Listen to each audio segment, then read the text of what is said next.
அன்பர்களே வணக்கம். நாம் இன்னைக்கு வீடியோ பதிவில் எதை பற்றின தகவலை பார்க்க போகிறோம் அப்படின்னு பார்த்தீங்கன்னா, அதாவது தெய்வ சக்தி உள்ளவங்க எது போலலாம் இருக்கணும் அப்படிங்கிறத பற்றி தான் நம்ம இன்னைக்கு வீடியோ பதிவில் முழுமையாக நம்ம பார்க்க போகிறோம். வீடியோ பதிவுக்குள்ளே போகிறதுக்கு முன்னாடி நம்மளுடைய சிவருத்ர மகாகாளி அருள்வாக்குப்பீடம் சேனலை சப்ஸ்கிரைப் பண்ணாதவங்க சப்ஸ்கிரைப் பண்ணிக்கிங்க. அதாவது தெய்வ சக்தி உள்ளவங்க அப்படின்னா என்ன அப்படின்னா, குறி சொல்லக்கூடியவங்களாக இருக்கிற இந்த அருள்வாக்கு இந்த மாதிரி குறி சொல்லுவாங்க, தெய்வத்தை உடலில் இறக்கி குறி சொல்லுவாங்க சரிங்களா. அதே சமயம் தானாக சில பேர்களுக்கு அருள்வாக்கு வரும் சரிங்களா. அது போல் நபர்களாக இருக்கிறவங்களும் சரி. ஒரு சில பேர்கள் என்ன செய்வாங்க, உடம்புக்குள்ள தெய்வம் இருக்கும் ஆனால் அருள்வாக்கு சொல்லாது சரிங்களா. ஆனால் தெய்வ வழிபாட்டில் தீவிரமாக இருப்பாங்க, தெய்வத்தை உடலில் சுமந்துக்கிட்டு இருப்பாங்க. ஆனால் அருள்வாக்கு இந்த மாதிரி விஷயங்கள்லாம் சொல்ல மாட்டாங்க சரிங்களா. இது போல் உள்ளவங்களை தான் நம்ம தெய்வ அனுக்கிரகம் உள்ளவங்க, தெய்வ சக்தி உள்ளவங்க அப்படிங்கிறது சொல்கிறது சரிங்களா. அதாவது அவங்கெல்லாம் பார்த்தீங்கன்னா, இந்த தெய்வ அனுக்கிரகம் உள்ளவங்க அவங்கெல்லாம் பார்த்தீங்கன்னா, அவங்க தெய்வத்தை நினச்சி ஒரு சும்மா விபூதி எடுத்து கொடுத்தாவே இந்த பயந்த கோளாறு, எந்த ஒரு துஷ்ட சக்தி இந்த மாதிரி விஷயங்கள்லாம் ஓடி போயிடும், சரியாயிடும். என்ன மனசு அவங்க தெய்வத்தை நினச்சி ஒரு விபூதி அள்ளி கொடுத்தா விட இந்த மாதிரி விஷயம் உள்ளவங்கள்லாம், தெய்வம் அனுக்கிரகம் உள்ளவங்களுக்கெல்லாம் சரியாக போயிடும் சரிங்களா. அது போல் அவங்க சக்தி இருப்பாங்க. ஏன்னா அவங்க வணங்கக்கூடிய தெய்வத்தின் மூலமாக அந்த தெய்வத்தை நினச்சி ஒரு எலுமிச்சம்பழமோ விபூதியோ என்ன அவங்க தெய்வத்தை நினச்சி கொடுத்தாலும் சரியாகும் சரிங்களா. இது போல் உள்ளவங்களை தான் நம்ம என்ன செய்வோம்னா தெய்வ அனுக்கிரகம் உள்ளவங்க, தெய்வ சக்தி உள்ளவங்க அப்படிங்கிறத சொல்லுவாங்க. சரி, இந்த மாதிரி தெய்வ சக்தி உள்ளவங்கள்லாம் என்ன செய்யணும்னு ஒரு சில முறைகளை நம்ம கடைபிடிப்பாங்க சரிங்களா. என்னென்னு வச்சுக்கோங்க, தீட்டு காரியங்களுக்கு போக மாட்டாங்க சரிங்களா. அப்படியே தீட்டுக்கார் இந்த இறந்த தீட்டுகளுக்கு போனாலுமே அந்த இடத்துல உணவுகள், தண்ணி இந்த மாதிரி விஷயங்கள்லாம் குடிக்கக்கூடாது சரிங்களா. அப்படி குடித்தோம் அப்படின்னா என்ன செய்யும்னா, உடல் ரீதியாக நம்மளுக்கு பிரச்சனைகள் வர ஆரம்பிக்கும். அந்த தெய்வம் நம்மளுக்கு எச்சரிக்கும். சில பேர்களுக்கு அதுதான் சொல்லுவாங்க, அந்த சாமி ஆடக்கூடியவங்க, தெய்வ அனுக்கிரகம் உள்ளவங்கள்லாம் என்னென்னு வச்சுக்கோங்க, இந்த மாதிரி தீட்டு காரியங்களுக்கெல்லாம் போக மாட்டாங்க. அப்படியே போய் அந்த வீட்டில் சாப்பிட்டா உடல் ரீதியாக ஒத்துக்கிறாரு. அது ஒரு சில பேர்களுக்கு தெரியும் சரிங்களா. ஏன்னா உடல் ரீதியாக உபாதைகள் வரும் சரிங்களா, வயிற்றுப்போக்கு போயிடும் சரிங்களா, முடியாமல் வரும் சரிங்களா, இந்த மாதிரி படுக்கை ஆயிடுவாங்க சரிங்களா. இந்த மாதிரிலாம் அந்த வீட்டுக்கு போயிட்டு வந்தாங்க அப்படின்னா, இந்த மாதிரி அவங்க வீட்டில் சாப்பிட்டாங்க, உணவு எதுவும் சாப்பிட்டாங்க அப்படின்னா இந்த மாதிரி அறிகுறிகள்லாம் வரும். ஏன்னா அந்த தெய்வம் உடலில் இருக்கக்கூடிய அந்த தெய்வம் எச்சரிக்கும். இந்த மாதிரிலாம் ஒரு சில தெய்வங்களுக்கு ஆகாது சரிங்களா. அது மாதிரி தெய்வ அனுக்கிரகம் உள்ளவங்கள்லாம் என்ன செய்யக்கூடாதுன்னா, யார் வீட்டிலையும் முதல்ல போய் தண்ணி வாங்கி குடிக்கக்கூடாது சரிங்களா. அதே போல் பார்த்திங்கன்னா, எந்த ஒரு தீட்டு காரியங்கள்லையும் போய் சாப்பிடக்கூடாது. இது மாதிரி ஏகப்பட்ட வழிமுறைகள் இருக்குது. இந்த வழிமுறைகள் எல்லாம் கண்டிப்பாக நம்ம என்ன செய்யணும்னா, தெய்வ அனுக்கிரகம் உள்ளவங்க கண்டிப்பாக நம்ம பண்ணணும் சரிங்களா. இது இப்படி பண்ணினாத்தான் அந்த தெய்வம் என்ன செய்யும், நம்மள்கிட்ட நிரந்தரமாக குடிகொண்டு இருக்கும் சரிங்களா. இல்லைன்னா என்ன செய்யணும்னா, கால அடைவில் கொஞ்சம் கொஞ்சமாக நம்மள்கிட்ட அருள்வாக்கு சொல்லிக்கிட்டு இருக்கோம், அப்புறம் கொஞ்சம் கொஞ்சமாக நம்மளை விட்டு விலகி அந்த தெய்வம் போயிடும் சரிங்களா. இதற்காகத்தான் இந்த மாதிரி செய்கிறது அப்படிங்கிறத சொல்கிறது சரிங்களா. அதுபோல் அதாவது என்னுடைய தெய்வமான குரு சொல்லுவாங்க, அடிக்கடி சொல்லுவாங்க, தெய்வத்தை வழிபடுறதுலேயே 2 விதமான வழிபாடுகள் இருக்குது சரிங்களா. ஒன்று, நம்ம வணங்கக்கூடிய தெய்வத்தை சிலை வடிவத்தில் வச்சு அந்த சிலையில் நம்ம அந்த தெய்வத்தை பிரதிஷ்டை பண்ணி நித்திய பூஜைகள் செஞ்சு அதுக்கு தேவையான நைவேத்தியங்கள் பண்ணி பூஜை புனஸ்காரங்கள் பண்ணுவது ஒரு முறை. இன்னொரு முறை, கோவில் எல்லாம் கட்ட முடியலை அப்படின்னு மனசுக்குள்ள அந்த தெய்வத்தை உங்களுடைய உடலுக்குள்ள தெய்வத்தை நிலை நிறுத்தி அந்த தெய்வத்தை என்ன செய்வாங்கன்னா, மனசுக்குள்ளேயே கோயில் கட்டி அந்த கோவிலுக்குள்ள அந்த தெய்வத்தை உட்கார வச்சு ஒரு சில பேர்கள் வழிபடுவாங்க சரிங்களா. ஆனால் 2வது சொன்னேன் பாருங்க, மனசுக்குள்ள கோயில் கட்டி வழிபடுறது, அதுதான் இருக்கிறதுலையே பவர்ஃபுல்லான ஒரு வழிபாடு சரிங்களா.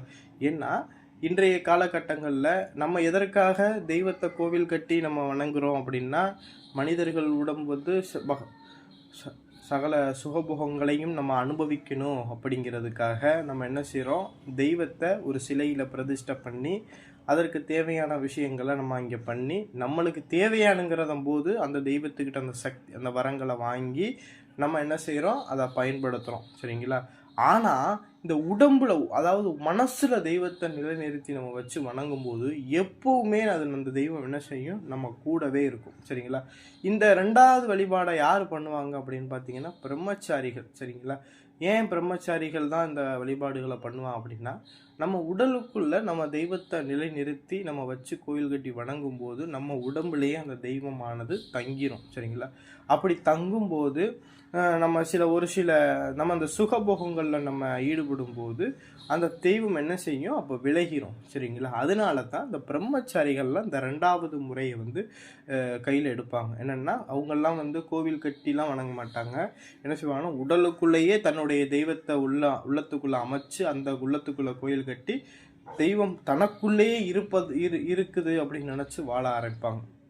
அப்பேற்பட்டவங்களுக்குலாம் அந்த செய்வனை, ஏவல், பில்லி, சூனியம் இந்த மாதிரி விஷயங்கள்லாம் வைக்க முடியாது. ஏன்னா உள்ளக்கே தெய்வத்தை வச்சு வணங்குறதுனால ஒரு கணம் அவனுக்கு எதிரிகள் செய்வனையே ஏவல் பண்ணினாலும் கூட அவனுக்கு எவன் பண்ணினானோ அவனுக்கு திருப்பி அடிக்கும். சரிங்களா? இது போல் விஷயங்கள் எல்லாம் என்ன செஞ்சுருப்பாங்கன்னா நம்மளுடைய குரு சொன்னாங்க. சரிங்களா? அப்போத்தான் தெரிஞ்சிச்சு கோவில் கட்டி வழிபடுவது அப்படிங்கிறத விட மனசுக்குள்ள நம்மளுடைய தெய்வத்தை நிலைநிறுத்தி வணங்குவது ஒரு பெரிய உயர்ந்த ரகம் அப்படிங்கிறது சொன்னாங்க. சரிங்களா? அதை தான் நான் உங்கள்கிட்ட இன்னைக்கு நான் சொல்கிறேன். சரிங்களா? அதே போல் பார்த்திங்கன்னா, இந்த செய்வினை, ஏவல், பில்லி சூனியத்தில் ஒரு நபர் பாதிக்கப்படுறீங்க அப்படின்னா முதல்ல என்ன செய்யும்னா தெய்வம் கட்டுப்பட்டு போயிடும். சரிங்களா? தெய்வம் வந்து இந்த மாதிரி செய்வன விஷயங்கள் நம்ம பாதிக்கப்பட்டுட்டாவே தெய்வம் வந்து நம்ம உடலுக்குள்ளே வர முடியாமல் போயிடும். தெய்வம் கட்டுப்பட்டு நின்று போயிடும். சரிங்களா? அது போல் சமயத்தில் இருக்கும்போது நம்ம ஒரு செய்வனையால் பாதிக்கப்பட்டுட்டீங்க, ஒரு ஏவல் பிரச்சனையினால் பாதிக்கப்பட்டுட்டீங்க அப்படின்னா நீங்கள் என்ன செய்யணும்னா முடங்கி போயிடக்கூடாது. சரிங்களா? நம்ம எழுந்து அந்த தெய்வ வழிபாடுகளை நம்ம என்ன செய்யணும்னா அதிகப்படுத்திக்கிட்டு இருக்கணும். அந்த சமயம் தான் நம்ம தெய்வ வழிபாடுகளை நம்ம பண்ணிக்கிட்டு இருக்கணும். ஒரு சில பேர் என்னால் முடியலைனாலும் கொஞ்சம் கொஞ்சமாக முயற்சி பண்ணி இந்த தெய்வ வழிபாடுகளை நம்ம பண்ணிக்கிட்டு வரும்போது இந்த மாதிரி ஏவல், பில்லி, செய்வனை, சூனியம் இந்த மாதிரி விஷயங்கள்லாம் நம்மள்ட்ட பக்கத்தில் வந்து அணுகாது. சரிங்களா? அதே போல் பார்த்திங்கன்னா, இந்த அருள்வாக்கு சொல்லக்கூடியவங்கள்லாம் முதல்ல வந்து அடுத்தவர்களுக்கு நம்ம வந்து தீங்கு விளைவிக்கிற மாதிரி எந்த ஒரு செயலையும் நம்ம செய்யக்கூடாது. இப்படி செஞ்சோம் அப்படின்னா நம்மளுக்குள்ளே இருக்கக்கூடிய அந்த தெய்வம் என்ன செய்யும், விலக ஆரம்பிக்கும். அடுத்தது பார்த்திங்கன்னு வச்சுக்கோங்க, தெய்வ அருள்வாக்கு சொல்லும்போது ஒரு சில முறைகளெல்லாம் நம்ம கடைபிடிக்கணும். சரிங்களா? என்னன்னு வச்சுக்கோங்க, இந்த அமாவாசை, பௌர்ணமி, அஷ்டமி, நவமி, சரிங்களா, இந்த மாதிரி விசேஷ நாட்கள் வருது பாருங்கள். அந்த நாட்கள் எல்லாம் உங்கள் தெய்வத்துக்கு நீங்கள் என்ன செய்யும், கட்டாயம் பூஜை பண்ணணும். சரிங்களா? உங்களுக்கு தெரிஞ்ச மந்திரங்களை சொல்லி உங்கள் தெய்வங்களை வழிபட்டீங்க அப்படின்னா இந்த நாட்கள்லாம் நம்ம வழிபட்டோம் அப்படின்னா அந்த தெய்வத்தினுடைய அருளால் நம்மளுக்கு அந்த தெய்வம் என்ன செய்யும், ஒரு சில சக்திகளை நம்மளுக்கு தரும். சரிங்களா? இது போல் விஷயங்களெல்லாம் நம்ம வந்து ஃபாலோ பண்ணால் மட்டும்தான் அந்த தெய்வம் என்ன செய்யும், நிரந்தரமாக நம்ம உடலில் இருக்கும். சரிங்களா? ஒரு சில பேர்கள்லாம் என்ன செய்வாங்க, இந்த மாதிரி விதிமுறைகளை எல்லாம் நிப்பாட்டிடுவோம். ஆரம்பத்தில் நல்லா அந்த தெய்வத்தை வணங்கிட்டு வருவாங்க. ஒரு சில காலகட்டங்கள் வரும்போது அந்த தெய்வ வழிபாடுகள்லாம் குறைச்சிக்கிடுவாங்க. சரிங்களா? குறைச்சி முடித்த பிறகு அப்புறம் தெய்வம் அந்த உடலில் வராமல் இருக்கும். சரிங்களா? உடனே என்ன செய்வாங்க, எதிரிகள் வந்து தெய்வத்தை கட்டிட்டாங்க அப்படின்னு சொல்லி நம்மளுக்குலாம் நிறைய கேஸ் வருது. அந்த மாதிரி கேஸ்லாம் வந்து வரும். சரிங்களா? ஃபோன் பண்ணி கேட்பாங்க, என் தெய்வத்தை வந்து கட்டிட்டாங்க. நான் திருப்பி கேட்பேன், எப்படி நீங்கள் வந்து உங்களுடைய தெய்வத்தை வந்து கட்டிட்டாங்கன்னு சொல்கிறீங்க அப்படின்னு சொல்லிட்டு கேட்பேன். அவங்க சொல்லுவாங்க, இந்த மாதிரி நான் வந்து சாமி ஆடிக்கிட்டு இருந்தேன், என்னை சாமி ஆடக்கூடாதுன்னு சொல்லி கட்டு போட்டாங்க அப்படின்னு சொல்லிட்டு. நம்ம அப்புறம் போய் காலிட்ட போய் தியானத்தில் வந்து பார்க்கையில் தெய்வம்லாம் கட்டுப்பட்டு யாரும் வந்து கட்டலை, இவன் அந்த தெய்வம் அவனை விட்டு விலகிருச்சு அப்படிங்கிற மாதிரி நம்ம காளி சொல்லும். சரிங்களா? அப்பையில் நம்மளை தொடர்பு கொண்டவங்கிட்ட சொல்லும்போது தான் இதுதான் விஷயம் அப்படிங்கிறத, ஏன் வந்து வழிபாடுங்கிறத வந்து விட்டுட்டீங்க, இப்போ கொஞ்சம் குறைச்சிட்டீங்க அப்படின்னு சொல்லி கேட்டதை பார்த்தா இந்த மாதிரி விஷயங்கள்லாம் சொன்னாங்க. சரிங்களா? இது போல் விஷயங்கள்லாம் இருக்கும். அதனால் உடனே நம்ம எந்த ஒரு விஷயத்துக்கும் இதுதான் அப்படிங்கிறத நம்ம வந்து உறுதிப்படுத்தக்கூடாது. சரிங்களா? ஏன்னா வாழ்க்கையில் எவ்வளவோ விஷயங்கள் இருக்குது. ஒரு சில பேர்லாம் சும்மா ஒரு 10 நாள் முடியாமல் வரலைனாலும் எனக்கு செய்வனை வச்சுட்டாங்க அப்படின்னு சொல்லிட்டு உறுதிப்படுத்திக்கிறாங்க. சரிங்களா? நம்மளே செய்வனை இல்லைன்னு சொன்னாலும் அவங்க வந்து ஒரு சில பேர்லாம் ஒத்துக்கிற மாட்டாங்க, இல்லை எனக்கு செய்வனை தான் வச்சுருக்காங்க அப்படின்னு. அந்த மாதிரி ஆட்களை நம்ம என்ன பண்ண முடியும் சொல்லுங்கள் பார்க்கலாம். இந்த மாதிரி மனம் உள்ளவங்கள்லாம் இருக்காங்க. சரிங்களா? அதே போல் பார்த்திங்கன்னா, நம்மளுடைய யூடியூப் சேனலில் பார்த்துட்டு நம்மளுக்கு என்ன செய்கிறாங்கன்னா கால் பண்ணுறாங்க, அவளுக்கு வேண்டிய ஒரு சில சந்தேகங்களையும் கேட்குறாங்க. நான் அதெல்லாம் தவறு சொல்லலை. எனக்கு ஃப்ரீயாக இருக்கக்கூடிய காலகட்டங்களில் நான் ஃபோனையும் எடுத்து அவளுக்கு அட்டன் பண்ணி பேசிக்கிட்டு தான் இருக்கேன். அதே சமயம் பார்த்தீங்கன்னா, இந்த நைட்டு 11 மணி 12 மணிக்கெலாம் ஃபோன் பண்ணுறாங்க. கொஞ்சமாவது அவங்க புரிஞ்சுக்கிறாங்களா இல்லை என்னன்னு தெரியல. ஏன்னா நானும் சாப்பிடுவேன், தூங்குவேன், எனக்கும் குடும்பங்கள் இருக்குது, எல்லா விஷயங்களும் இருக்குது, எல்லா பூஜைகள் எல்லாம் இருக்குது, அதெல்லாம் செய்வாங்க அப்படிங்கிறத ஒரு புரிஞ்சுக்கிற மாட்டேன் சொல்கிறாங்க. சரிங்களா? தொடர்ந்து கால் பண்ணுறாங்க.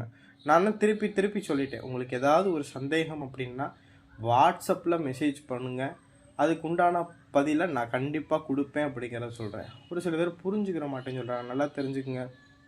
நம்ம பார்த்திங்கன்னா ஒரு சில பேர் முக்கியமாக நம்ம வந்து நிறைய கேஸ் எடுக்கிறது இந்த ஏவல் நீக்கி கொடுக்கறது, செய்வினையை வந்து நீக்கி கொடுக்கறது, இந்த மாதிரி மாந்திரிக பிரச்சனைகளை பூராமே சரி செஞ்சு கொடுக்குற அந்த மனநிலையில் நம்ம போய்கிட்டு இருக்கோம். அந்த மாதிரி கேஸுகளை தான் நிறைய எடுத்துக்கிட்டு இருக்கோம். சரிங்களா?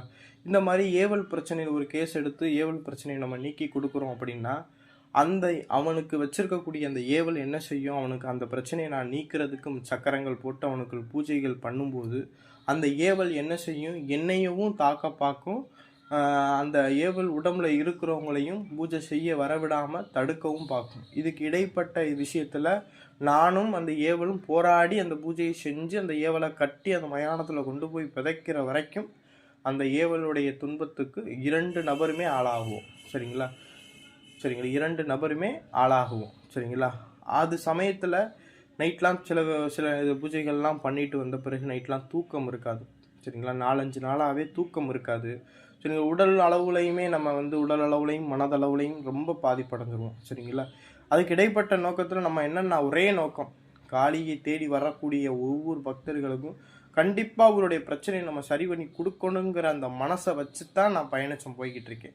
என்னை பற்றி நான் யோசிக்க கிடையாது. சரிங்களா? என்னுடைய இது எப்படி ஆயிருமோ அப்படிங்கிறத நான் என்றைக்குமே நினைக்க கிடையாது. காளியை தேடி வரக்கூடியவங்களுக்கு அவங்களுடைய பிரச்சனை சரியாகணும் அப்படிங்கிற அந்த எண்ணத்தில் நான் பயணம் பண்ணி போய்கிட்டு இருக்கேன். ஒரு சில பேர்கள்லாம் சாமி உடனே பூஜை பண்ணுங்க, உடனே பூஜை பண்ணுங்க, உடனே பூஜை பண்ணுங்க அப்படிங்கிற மாதிரி போட்டு டார்ச்சர் பண்ணிக்கிட்டு இருப்பாங்க. சரிங்களா?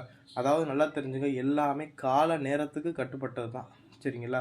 கால நேரம் நம்மளுக்கு கை கொடுத்தா மட்டும்தான் நம்ம இந்த மாதிரி விஷயங்களெல்லாம் நம்ம பண்ண முடியும்.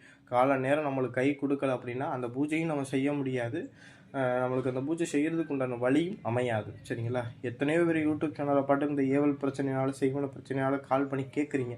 சரிங்களா? ஒரு 50 கால் பண்ணி ஒரு ஆள் 50 தடவை 50 நபர்கள் கேட்டிங்க அப்படின்னா அந்த 50 நம்பரில் ஒரு 4-5 பேர்களுக்கு தான் அந்த நான் சரி பண்ணி கொடுக்குற அந்த அனுக்கிரகம் அவங்களுக்கு அமையும். சரிங்களா? ஒரு சில பேர் புரிஞ்சுக்கிற மாட்டேங்கிறாங்க. காசை கொடுத்தோம் அப்படின்னா நம்மளுக்கு எல்லா பிரச்சனையும் சரியாயிரும் அப்படிங்கிற மாதிரி. காசுங்கிறது ஒரு பொருட்டு கிடையாது. சரிங்களா? நீங்கள் கொடுக்கக்கூடிய காசு வந்து பூஜை பொருட்கள் வாங்கி பூஜை செய்கிறதுக்கு தான். சரிங்களா? அதை நம்ம அந்த விஷயத்தை நம்ம சரி பண்ணி அந்த விஷயத்தினால நீங்கள் எவ்வளோ வருஷம் சீரழிஞ்சிக்கிட்டு இருப்பீங்க, இப்போ அனுபவிச்சுக்கிட்டு இருப்பீங்க. அதை நம்ம வந்து தெய்வத்துடைய அருள்னால நம்ம அதை சரி பண்ணும்போது நீங்களும் கொஞ்சம் சப்போர்ட் கொடுக்கணும். சரிங்களா? போட்டு அவசரப்படுத்தக்கூடாது. ஓயாமல் சாமி எப்போ சாமி பண்ணுவீங்கன்னு ஒரு சில பேர்கள்லாம் ஏன்டா அந்த கேஸை எடுத்தோம் அப்படிங்கிற மாதிரி இருக்கும். சரிங்களா? நீங்களாம் இது பண்ணாதேன். நம்ம இந்த மாதிரி ஏவல் பிரச்சனை செய்வினையினால் இன்றைய கலியுகத்தில் பார்த்தீங்கன்னா ஏகப்பட்ட பேர்கள் இந்த செய்வினையினால் ஏவல் பிரச்சனையினால் பாதிக்கப்படைஞ்சிருக்காங்க. சரிங்களா? ரொம்ப கஷ்டப்படுறாங்க. சரிங்களா? அதெல்லாம் மனசில் கொண்டு தான் அம்பாள் என்ன செஞ்சுருக்காங்க, என்னை உருவாக்கி ஏதோ என்னால் முடிஞ்ச விஷயங்களை இந்த ஏவல் செய்வன விஷயங்களை சரி பண்ணக்கூடிய அந்த வல்லமையும் சக்தியும் இந்த அனுக்கிரகத்தில் இந்த காளி எனக்கு கொடுத்துருக்கிறத நினச்சி நான் ரொம்ப பெருமைப்படுறேன். சரிங்களா? அதாவது என் மூலியமாக காளி எனக்குள்ளே இருந்து இந்த மாதிரி ஏவல் செய்வன பிரச்சனைகள்லாம் நீக்கி கொடுக்குற அந்த சக்தியை கொடுத்துருக்காங்களே அப்படிங்கிற நினச்சி நான் ரொம்ப பெருமை தான் படுறேன். சரிங்களா? நீங்களும் ஒரு சில விஷயங்களுக்கு ஒத்துழைச்சா மட்டும்தான் நானும் உங்களுக்கு அதை சரி செஞ்சு கொடுக்க முடியும். ஒரு சில பேர்கள்லாம் என்ன செய்கிறீங்கன்னா நேரடியாக கோயிலுக்கு வர சொல்லுவோம் இந்த ஏவல் பிரச்சனை சரி விடுறது. இந்த கோயிலுக்கெல்லாம் வர முடியாது சாமி, நீங்கள் பார்சல்லே அனுப்புங்க அப்படின்னு சொல்லிட்டு சொல்லுவாங்க. சரிங்களா? அதெல்லாம் மனசில் வச்சும் நம்ம சில இதெல்லாம் அனுப்பிச்சிக்கிட்டு தான் இருக்கோம். எல்லாத்தையுமே நம்ம பண்ணி கொடுத்துக்கிட்டு தான் இருக்கோம் அவங்க வகையில் எல்லாத்தையும். சரிங்களா? எல்லாத்துலேயும் மனசில் வச்சு எல்லோரும் செயல்படுங்க. இந்த வீடியோ பதிவு உங்களுக்கு பிடிச்சிருந்துச்சு அப்படின்னா நம்மளுடைய சிவருத்ர மகாகாளி அருள்வாக்கு பீடம் சேனலை வந்து சப்ஸ்கிரைப் பண்ணாதவங்க சப்ஸ்கிரைப் பண்ணிக்கிங்க. நன்றி, வணக்கம்.